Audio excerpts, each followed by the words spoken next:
Hello, my neighbor. Let's talk about who controls the wages. So we got another fun bit today. We have another hot take. Check out this title. What is wage? Okay. All right. So I'm just going to jump off onto this one super quick. I want to give a shout out to the Chamber of Commerce for showing us the minimum wage system. So let me set this one up really quick. So I was hanging out with one of the people who's on the Chamber of Commerce, and he was talking about how allegedly in the city, they're going to try to make an ordinance to up the minimum wage, right? So they want to boost up the minimum wage to, I guess, about like $25 an hour, right? But the member on the Chamber of Commerce made a good point. He said that, yeah, you can boost up the minimum wage, but this is not going to have anything to do with the cost of living. It's not going to help anyone, right? And we think that that's a very true statement. And we're starting to see right now that the people that are legislating our laws, are trying to make laws for the people, they seem to not know what they're doing. They seem to not be making a good environment for the people to provide trades and services for their neighbors. And we don't like that, so this is why I'm giving a shout out to the Chamber of Commerce for showing us the minimum wage system. I really appreciate your service. I really appreciate you being transparent. Thanks for this jump off bit. Now, let's go ahead and hop on this hot take. What is wage? Because this is what they're talking about, okay? So before we go, we have to lay down some terms and some conditions, and you and I, my neighbor, we have to agree upon them, okay? We know this one is very important for a lot of people because we see a lot of people who like to go out there and they like to protest about their wages, which means how much property they're getting paid for their time, all right? Now check out this bit and focus on the highlight, all right? This is what wage is. Wage is to lay. Wage is to bet. Wage is to set, to hire. All right. And whenever we see set, we see trust. And we always trust in God, and if you don't understand what that means, all you have to do is look on the back of your currency and it's going to say, in God we trust. So most people are working for that little piece of paper, what they call their wages, and it's always going to tell them, in God we trust. But we also know that a lot of our neighbors don't understand the terms and the conditions, and this is why we're laying them out there for you, okay? This is why we think you guys should be operating in trust, right? Because we're seeing right now that a lot of you are getting turned out and tricked out by entities who don't know the law, okay? All right, so drop down and check out this bit right here, because I was set off by the minimum wage standards being increased in California. So I wanted to see who's in control of the minimum wage, or who has authority of the wages, okay? Now check out this bit right here. Here's just a quick summary. California Wage Authority, or whatever other state you're in, right? Look at what it says. It says the California Labor Code and Industrial Welfare Commission, IWC, wage orders establish detailed requirements for a minimum wage, overtime pay, meal and rest periods, and other compensation standards, ...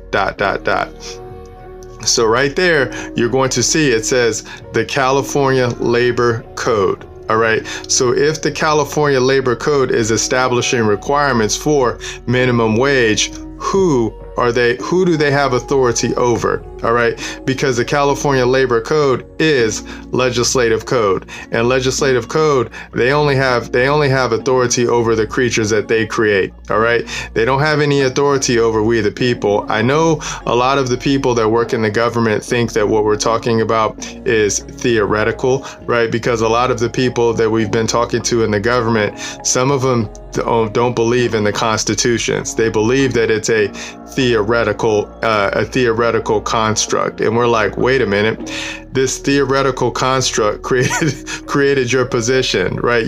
So the theoretical construct that you guys are operating under created your position.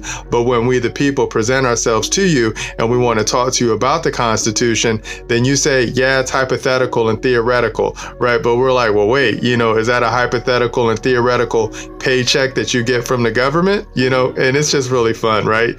But we like how it says the labor code, because the labor code is established statutory entity, and we know statutory entities have no power and no authority over we the people, because we are on top. We're the sovereign. All right, now drop down and check out this bit where it says order. Okay, this is a command. Creator creates creation. Remember this, okay? Remember, creator creates creation. All right, an example of that will be the people are the creators of the Constitution, and the Constitution created the playground for our government, called our legislature, our executive, and our judicial entities to play in. Okay, so the labor code falls underneath the jurisdiction of the constitutions. Now check out this bit right here, because we pulled just a provision from the labor code. Look at what it says. It says, if any provision of this code, the labor code, or the application thereof to any person or circumstance is held invalid, the remainder of the code and the application of its provisions to other persons or circumstances shall not be affected thereby. Okay, so if you are wise, then you're going to understand how to separate what it is that they just said in that labor code bit right there. So that's why we highlighted it for you. It says, if any provisions, focus on the highlight, if any provisions of this code is held invalid, the remainder of the code shall not be affected thereby. Right? So what would make something in that provision invalid? If it affects the people's private property. Okay, that's what's going to make it invalid, because the labor code is for statutory creatures, statutory entities. Those are what we would call the businesses, right? You know, so the businesses fall under the jurisdiction of the labor code. Remember this, and we're going to be cool. Okay, now drop down and check out this KISS. We love to KISS because we love to keep it super simple. We just pulled a provision from one of our constitutions, and just look at what it says. And this is how we dust off this whole minimum wage game that's going on right now. Look at what it says. It says, a bill of attainder ex post facto law or law impairing the obligation of contracts may not be passed. What does that mean? That means that our government creatures, our legislative entities, our executive entities, or our judicial entities cannot interfere with the people's ability to contract. And we have an unlimited ability to contract. So if we want to come together with our neighbors and we want to provide goods and services with our neighbors in the private realm, we can do that. We can also do it in the public realm, right? But when we do it in the public realm, we got to follow the public rules and the public laws. And that's why that labor code is for all public entities. It's not for private entities, it's for public entities. Now, some businesses call themselves private businesses because they're not a public business, you know, so a public business will be something that the government creates. A private business will be something that a man or a woman or creates, like a corporation or something like that. But all of the private businesses are registered under the Secretary of State, so they fall under the jurisdiction of the Constitution, right? So that's how the government is able to capture jurisdiction over businesses, because they're registered under the Constitution. Remember this, and we're going to be cool. But it has nothing to do with we the people. So if we the people want to get out there and we want to provide goods and services for our neighbors, and we want to do it in the private realm, in the private jurisdiction, then the government can't interfere with us. We're not subject to the labor code, right? So we can contract and we can put it down on paper, and we can say, do you agree to these terms and do you agree to these conditions? And then you can just say yes or no, and then boom, you can get out there, and then you can start earning property, or what they would call wages. Okay, that's what you can do. And if you don't believe me, drop down and check out my job description right here. Here's my job description. It says all political power is inherent in the people. ... What does that mean? That means me, as one of the people, I have all legislative power, I have all executive power, and I have all judicial power. And I know how to run the script over all of my creatures, right? So this is why I always like circling back around, and I like asking my public servants questions. I like asking them, who has all political power? Or do the people have all political power? Yes or no? I just ask them yes or no questions, and then they give me an answer, right?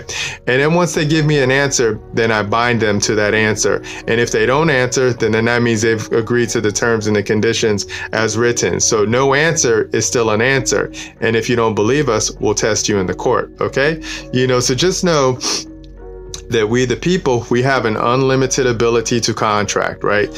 So if you want to contract with your neighbors and you want to provide them with goods and services, then you can do that, okay? Now, I'm going to just walk it back up because we're done. And then we wanted to show you that kiss because we wanted to show you how to keep it super simple. And just know that government cannot interfere with the people's ability to contract. You have an unlimited ability to contract. So one man can contract, one woman can contract. You have an unlimited ability to contract, and the government cannot interfere with it. As long as you don't harm man, woman, child, or the people, you're cool to do what you need to do in the private, okay? But the moment that you cause harm to man, woman, child, or the people, then our government is going to get you, okay? Remember this, and we're going to be cool. And then I wanted to show you that order that creator creates creation, and I wanted to show you that the people, we're not subject to the labor code, right? We're not subject to the labor code. Our creatures, they're subject to the labor code, which means businesses are subject to the labor code. But it's all about how you're organized, okay? So if a man or a woman wants to go and contract privately with a business, then a man or a woman can go contract privately with a business, and that business will not be subject to the labor code between that man and that woman. Remember this, and we're going to be cool. Hopefully, if you pick up what we just put down for you, that will save you a lot of money, because you will not be subject to the labor code as long as you're organized properly. Okay, my neighbor? All right, let's keep walking it back up. And then I wanted to just show you the California Wage Authority. It's coming from the California Labor Code, and the California Labor Code is a legislative code, and all legislative code is created for our constitutional creatures. It's created for legislative entities. It's not created for the people. It's created for the creatures of the people. And then that's how our legislatures and our executives and our judicial entities keep our markets cool. Okay? Remember this, and we're going to be cool. But as long as you understand the terms and the conditions, then you're not going to be bound to the wage standards that they set. Okay? They're setting them for public entities. Remember this, and we're going to be cool. And then I wanted to show you what wage is, because once you understand how to administer that term and that condition, and once you understand how to operate in trust, you're going to be cool, and I guarantee you're going to bring down your stress levels a whole lot. Okay, my neighbor? All right, so that's my hot take on what is wage. Now you know what wage is, and if you put all of these terms and all of these conditions in your back pocket, and if you learn how to administer the trust, you're going to set yourself up for a whole lot of fun. All right? All right, so we're done with that bit. Let's hop on our next slide. Conclusion. This is our closeout game. Check this out. Trust God. So I'm going to say this bit from now on until my father taps me out, because my father is God, because that's who I work for. I'm all about my father's business. Okay, so I'm always going to tell my neighbors, trust God. Put your trust in God, put your property in God's trust, and I guarantee you will bring down your stress levels a whole lot, okay? Because then all you have to learn how to do is dress and keep my father's property. And once you understand that every man, every woman, this whole realm is my father's property, then you're going to set yourself up with a whole lot of fun, because then all you have to do is dress and keep it, which means you just have to care for it, okay? So like, I get to care for this body, which is my father's property, and I get to make sure that it's safe, that it's happy, and it's secure, okay? That's what I get to do all day, all night, and I love it, okay? All right, so remember that bit right there so you can bring down your stress levels, okay, my neighbor? So we're done. Let's go ahead and walk it back up. So I just wanted to give a shout out to the Chamber of Commerce for showing us the minimum wage system. I really appreciate the people on the Chamber of Commerce, because, those are the business entities that were created underneath the jurisdiction of we the people. And we see right now that you guys don't know the law, right? You don't know the law because you shouldn't be crying about minimum wage standards. What you're showing us is that you guys are not organized properly. And once you learn the law, then you're going to be able to set yourself up, and you're going to be able to provide all sorts of cool goods and services for the people, and then you're going to keep the government off of you, because the government is just supposed to make sure the markets are safe. Okay, that's all they're supposed to do. They're supposed to make sure our markets are safe, our roads are clean, our air is cool, our water is cool, right? That's all they're supposed to do. They have very limited abilities, but when they put their hands in your cookie jar and they try to start telling you how you should be running your business, you might want to ask yourself, where are they getting this authority from, and when did they get this authority, and who gave them this authority? Okay, because all businesses are ultimately ran and controlled by the people. Okay, and you have to learn how to put on your people hat, so then that way you can take control over your businesses. All right, my neighbor. And then I wanted to give you that hot take on what is wage, because, I like laying things down, and this is why I'm always showing you the law, because law is to lay too. Okay, so this is why we like laying things down for you. And then I wanted to talk about who controls the wages. So ultimately, we the people, we control the wages, okay? Not our government entities, not our legislative entities, not our executive entities, and not our judicial entities, okay?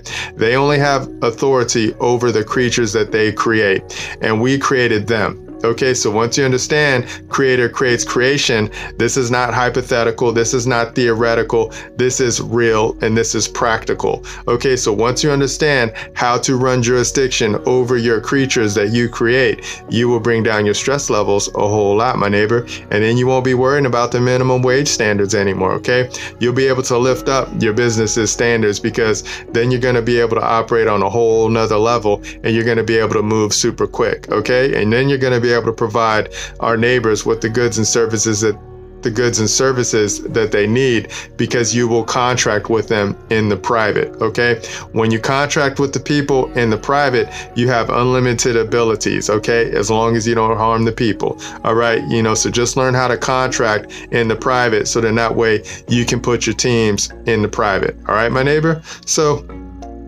we're done. Thank you. I'll see you in the future. By God, with love. And remember, nobody's having more fun than us. Bye.